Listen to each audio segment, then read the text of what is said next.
Something streaked across the sky on the night of May 8th. People in Bangladesh grabbed their phones. Citizens in Cox's Bazar, Sitakunda, West Bengal, Odisha, all staring at the same blinding light slicing through the twilight sky. No announcement. No explanation. Just a massive glowing trail rising from the Indian coastline and disappearing over the Bay of Bengal.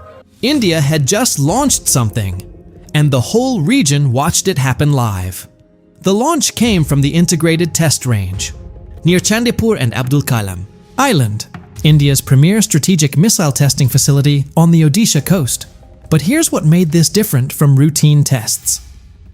India's Defense Research and Development Organization, the DRDO, said nothing.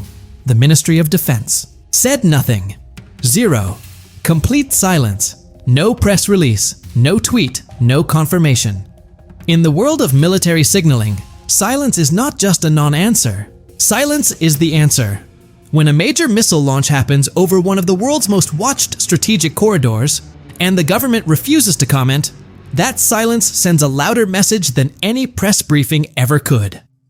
Let's talk about the one piece of official information that was released, and it tells us everything. Before the launch, India issued a NOTAM, a notice to airmen declaring a restricted danger corridor over the Bay of Bengal. That corridor stretched approximately 3,500 to 3,560 kilometers. Let that number sink in. 3,500 kilometers of restricted. Say airspace, for comparison, India's recently tested long-range anti-ship hypersonic missile phase the Tendu covered around 1,500 to 1,680 kilometers. This launch's corridor was more than double that range.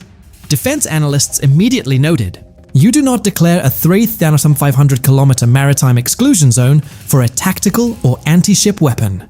That kind of corridor belongs to one category of weapon: strategic ballistic missiles designed for nuclear deterrence missions. The NOTAM alone told the world this was something big, very big. So what exactly was launched? Three main theories dominate expert discussion right now. Theory 1. Advanced Agni-6. The Agni-6 is already India's frontline intercontinental range missile. Range exceeds 5,000 kilometers. It can reach deep into Chinese territory from inside. India has been quietly working on a Mir-V variant. That means one missile carrying multiple independent nuclear warheads. A new Agni-6 Mir-V test would be significant on its own. Theory 2. Agni-6 technology demonstrator. Indian political and defense officials have recently hinted that Agni-6's technological groundwork is already mature, pending only government approval to proceed. Agni-6 specs in open source circles suggest ranges of 8,000 to 10,000 kilometers, which would put Europe and beyond within reach. Combined with advanced maneuverable re-entry vehicles and MIRV capability, this would represent a generational leap in India's deterrence. Theory 3. Hypersonic glide vehicle integration. Here's the part that really alarmed regional planners. Multiple eyewitness videos appeared to capture unusual maneuvering during re-entry. Glowing trails and trajectory shifts associated with hypersonic re-entry profiles.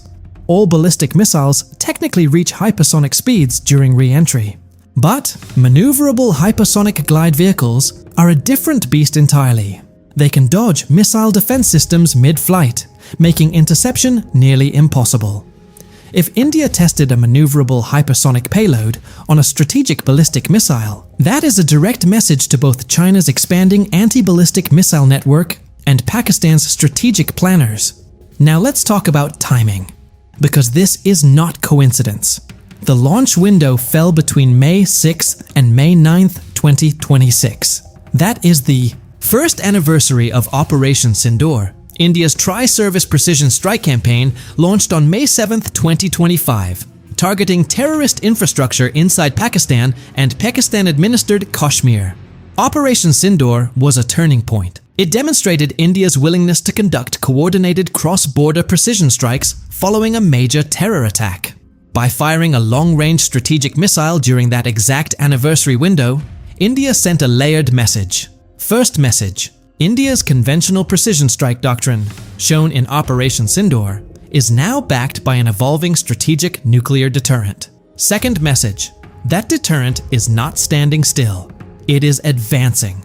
Prime Minister Modi had already stated publicly that terrorism and dialogue cannot coexist under current conditions. The missile launch reinforced that posture with hardware, not just words. This was political symbolism merged with military capability, delivered simultaneously in one spectacular event, visible across two nations. So, who is most alarmed, and why? Pakistan is the most immediate audience. A missile with demonstrated long-range strategic capability means India can hold critical Pakistani infrastructure at risk from protected launch positions deep inside Indian territory. No forward deployment needed. No warning time for Pakistan. China is the deeper strategic concern. Beijing has been aggressively expanding its own anti-ballistic missile defense network. If India is testing maneuverable re-entry vehicles or hypersonic glide payloads, that directly threatens China's ability to intercept Indian missiles during a conflict. Both countries now face the same uncomfortable question. How do you plan a military response against an adversary whose most advanced weapons you cannot fully characterize and may not be able to intercept? That uncertainty is exactly what India is manufacturing, deliberately. This brings us to the most sophisticated part of this entire story. India chose to let this launch be seen, widely, publicly, internationally. Videos spread across social media. Within minutes, analysts worldwide began speculating. Regional governments took notice, and India stayed silent. That is not an accident. That is doctrine. Strategic ambiguity, the deliberate withholding of capability details, forces adversaries to plan against worst-case scenarios. If you don't know exactly what India fired, you have to assume it could be the most advanced possibility. You have to allocate resources against a threat you cannot measure. That psychological pressure is the deterrent, not just the missile itself. By neither confirming nor denying links to Agni-6, hypersonic glide technologies, or MyRV systems, India maximized the psychological and geopolitical impact of what may ultimately be confirmed as a strategic validation trial. The message was clear without a single official word. India's arsenal is evolving. India's reach is growing. And you are watching it happen, whether you want to or not. Until DRDO or the Indian government releases official confirmation, the May 8th Bay of Bengal launch will remain one of the most strategically significant and strategically ambiguous missile events of 2026. The light in the sky that Bangladesh and India saw that night was more than a missile. It was a message, and the entire Indo-Pacific received it. If you found this breakdown valuable, like, share, and subscribe. Drop your thoughts in the comments. Do you think this was Agni-6, a hypersonic test, or something else entirely? We read every comment. See you in the next one.